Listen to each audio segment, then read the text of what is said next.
Yo, what's going on, guys? Welcome back to the channel. My name is Nick Theriot and hope you are having a great day. Welcome to another exciting video today. I really want to sit down and kind of talk about my 2022 e-com projections of what I'm looking at in the marketplace and things like that, and what I'm doing differently, because I'm sure that's all in your mind. So before we get started, make sure you hit the like button, hit that subscribe button for new videos every Monday, Wednesday, and Friday, and comment some of your projections of what you think for 2022. So with that being said, let's dive into the video. So sipping on some nice little Americano right now from Starbucks. Again, my apologies. This should be the last video you guys will see, the last 3 videos plus this video. Just sick with the thing, you know what I'm talking about. But I'm all good, feeling great. Just still kind of in the head, cold, all that fun stuff. Long story short, 2022 for e-commerce. What is my projections? And let's be kind of open-ended talk right quick. We'll chat about it. You know what? For 2022, realistically, I'm very optimistic. I feel like 2021, 2020, we had to really push hard up just due to everyone home, quarantine, stuff like that. We seen a kind of a sharp decline for like a week and then a harsh incline in sales for ecom. And ecom did really great in 2022. There's a graph somewhere for e-commerce projections, and like it was been growing year over year, and then 2020 hit a big harsh spike, so now it's going to kind of fall back down and reset along that path. So I feel like 2021, on top of just that reset, and then on top of 14.5, people pulling back spend, and all these tracking issues and all this fun stuff. Long story short, I feel like 2021 was kind of a reset year in the e-commerce space. And then all this other fun stuff with TikTok growing and booming.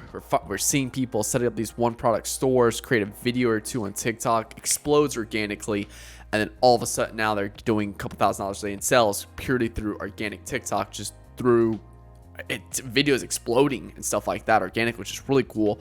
Been finding that's been really cool to kind of take a look at. But long story short, there's no crazy projections I have for 2022 besides it kind of resetting and us getting back on normal growth year over year.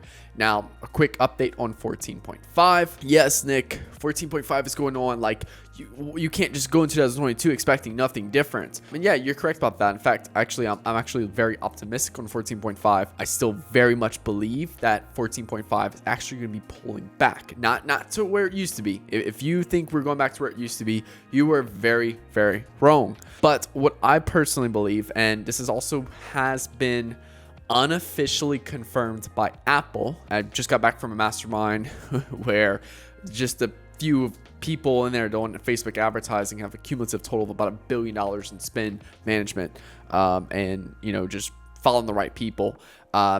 There's been an article that was released sometime late December, early January. Basically, Apple unofficially stated that the reason they were doing 14.5 was essentially to block device fingerprinting and to limit data to these big advertisers: Facebook, Snapchat, Google, Instagram, TikTok, stuff like that. But due to these advertisers not being compliant with 14.5 in terms of still finding ways to get around it, that they're essentially just going to kind of let it chill, and they're going to be pulling back some of the level of data that's being held back. On top of that, and if you notice, Facebook now went from a 1-day click for accurate data. It's now like 7-day click now, you get full accurate data. So there's some things going around with that as well. Apple also 10x'd their ad revenue income. So if you look at Apple's graph in terms of ad revenue over 2021,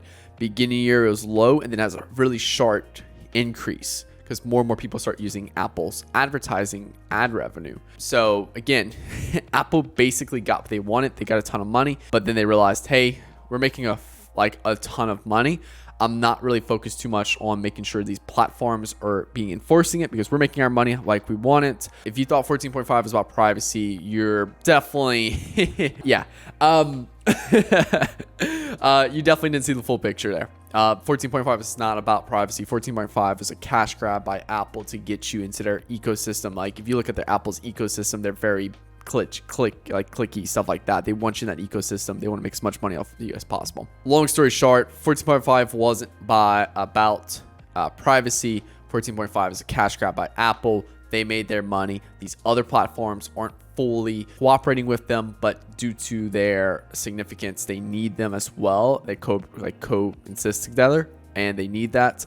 And due to that, for Apple's like, hey, we're not going to go too crazy anymore. We're going to kind of just let y'all have a little bit more leadway, which that's going to do is improve tracking and improve ROAS, or just tracking improvements for going into 2022. I've started up a new ad account, and that does good 50-50 Apple Android in the last week, and we're seeing a 50 or 100% accuracy right now on Facebook side. Again, that's a one-off account right there.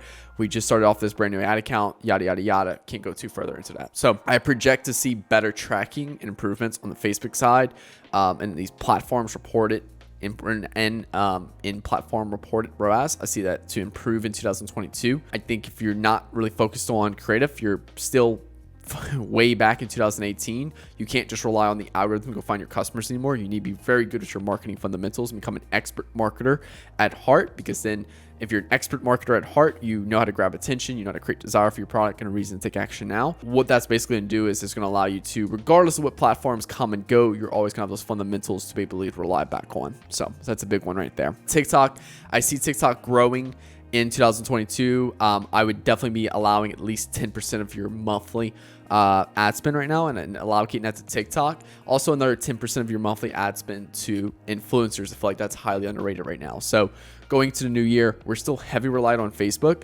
but we're like a 60% on Facebook now. Other 40% is divided between Google, TikTok, and influencers. So 70-30, and then we're scaling up these.